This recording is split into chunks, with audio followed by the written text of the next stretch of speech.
Assalamualaikum warahmatullahi wabarakatuh. Saya Syekh Habudin. Terima kasih banyak kerana anda berada di channel YouTube saya dan terima kasih banyak jika anda telah tekan butang subscribe. Kalau belum tekan butang berkenaan, tekan butang itu sekarang. Jika ada video-video yang bermanfaat, insya-Allah akan ada di feed YouTube anda. Sahabat-sahabat, minggu lepas agak viral isu poster daripada Jabatan Mufti Perak yang kita tengok di sini. Walaupun poster persoalan wahdatul wujud oleh Jabatan Mufti Negeri Perak ini telah dipadam tanpa makluman maupun permohonan maaf, namun ia masih menjadi persoalan kenapa isu ini diangkat semula. Seolah-olah ada usaha untuk membenarkan semula fahaman ini secara halus dan berperingkat. Sedangkan telah makruf, diketahui dan menjadi ijma' bahawa wahdatul wujud adalah fahaman yang sesat seperti yang disebut oleh Sahibus Samahah Said Alawi Tahir Al-Haddad, Mufti Johor pada tahun 1948.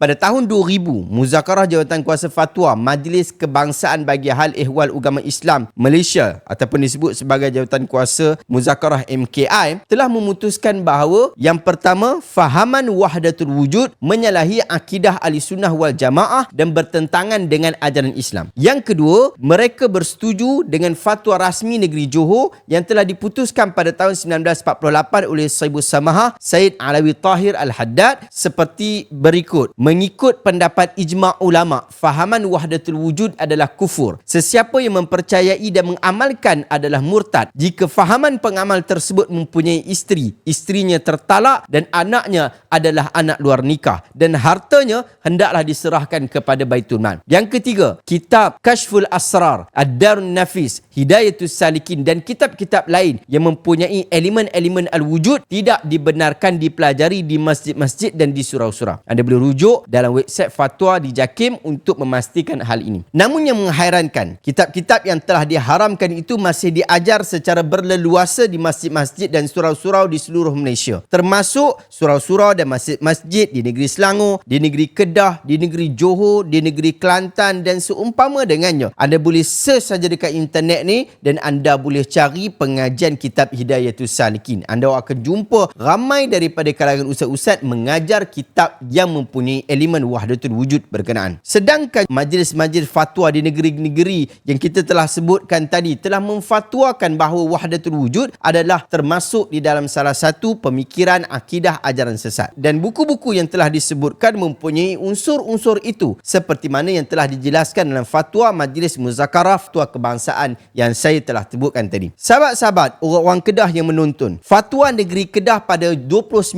Julai tahun 2000 telah bersidang dan menyatakan bahawa wahdatul wujud menyalahi akidah Ahlussunnah wal Jamaah dan bertentangan dengan Islam. Orang-orang wilayah persekutuan kena tahu bahawa di wilayah persekutuan telah menyenaraikan pegangan yang mendakwa Allah sebati dalam diri yang disebut sebagai wahdatul wujud ataupun God spot dikira sebagai sesat. Pada 5 Julai tahun 2001, Fatwa Negeri Selangor pula telah berfatwa dan mewartakan bahawa bukan setakat fatwa tetapi diwartakan. Yang pertama, fahaman wahdatul wujud adalah menyeleweng daripada ajaran Islam yang sebenar. Oleh yang demikian, umat Islam adalah dilarang mengamalkan fahaman tersebut. Yang kedua, orang yang telah mengambil ijazah atau mengamalkan fahaman wahdatul wujud hendaklah segera bertaubat dan memohon keampunan kepada Allah SWT. Pada tahun 2016 di dalam Dewan Undangan Negeri Selangor dinyatakan ajaran sesat berteras kepada wahdatul wujud dan ia menyebutkan salah satunya ialah ajaran ilmu makrifat dan mengenal diri peninggalan Tok Kenali Kelantan oleh Sya'ari Haji Muhammad Yusof ataupun dikenali sebagai Haji Kasyaf. Dalam kenyataan itu disebutkan bahawa Haji Sya'ari ini dia dah berasal daripada Tanah Merah, Kelantan. Beliau merupakan anak kepada Muhammad Yusof Cik Wok yang merupakan guru beliau dalam mempelajari ilmu makrifat Tok Kenali. Bapa beliau adalah satu-satu anak murid Syekh Daud Fatani yang mempelajari ilmu makrifat daripada almarhum Tok Kenali dan Tok Selehong, Kelantan. Kini beliau giat berceramah di masjid-masjid dan surau, pejabat-pejabat awam dan swasta di sekitar Kuala Lumpur, Selangor, Melaka dan negeri-negeri lain. Antara ciri-ciri kesalahan, yang pertama, membawa fahaman wahdatul wujud. Disebutkan Itu. Yang kedua, menafsirkan ayat Al-Quran mengikut logik akal. Ini fatwa yang telah diwartakan sahabat-sahabat. Diwartakan. Sepatutnya ia mengikat setiap ustaz-ustaz dan ustazah di negeri Selangor. Anda dapat tauliah mengajar di negeri Selangor, anda wajib untuk menghormati fatwa yang telah diwartakan itu. Sepatutnya kena ikut. Tapi malangnya, ada sebahagian ustaz-ustazah ini, dia tak endahkan pun fatwa pengharaman wahdatul wujud dan masih lagi mengajar kitab-kitab yang disebut mempunyai elemen-elemen wahdatul wujud. Di dalam enakmen agama Islam negeri Selangor, dia sebut dah, apabila disiarkan dalam warta sesuatu fatwa hendaklah mengikat tiap-tiap orang Islam yang berada di negeri Selangor sebagai ajaran agamanya dan hendaklah menjadi kewajipannya di sisi agama Islam untuk mematuhi dan berpegang dengan fatwa itu, melainkan jika dia dibenarkan oleh hukum syarak untuk tidak mengikuti fatwa itu dalam perkara-perkara amalan peribadi. Sahabat-sahabat, jika dilihat fatwa-fatwa kesesatan wahdatul wujud ini agak serius. Tetapi apakah sebabnya? Sebagai bonus sahabat-sahabat, hari ini saya nak jelaskan kepada anda secara ringkas dan juga padat berkaitan tentang wahdatul wujud. Pertama, di dalam pegangan ahli sunnah wal jamaah tidak ada wahdatul wujud. Bahkan tidak ada ulama yang menghalalkan wahdatul wujud. Yang membenarkan pasti lari daripada maksud wujud yang satu, iaitu mereka tetap tidak akan kata Allah sebati dalam diri manusia atau bersatu dengan manusia. Kedua, ahli sunnah wal jamaah berpegang bahawa Allah dan manusia ni tak mungkin sama. Allah adalah qadim yang telah wujud tanpa memerlukan kepada tempoh masa tertentu. Bahkan ia telah ada ketika masa yang dianggap sebelum dan selepas itu wujud. Manakala manusia pula adalah hadis. Maksudnya barang baru yang baru sahaja diciptakan Allah pada masa-masa tertentu. Sebelum diciptakan manusia, Allah sudah ciptakan makhluk-makhluk yang lain. Allah sudah ada pada waktu ketika itu. Jadi, mustahil Allah akan bersatu dengan manusia. Yang ketiga sahabat-sahabat, kemerapuan paling tertinggi dan penyakit yang sangat hampir kepada orang yang berpegang kepada wahdatul wujud ialah mengatakan anal haq, aku adalah Allah. Sedangkan tiada satu pun ulama yang membenarkan seorang muslim menyebutkan kata-kata kufur seperti itu. Bahkan Nabi Muhammad SAW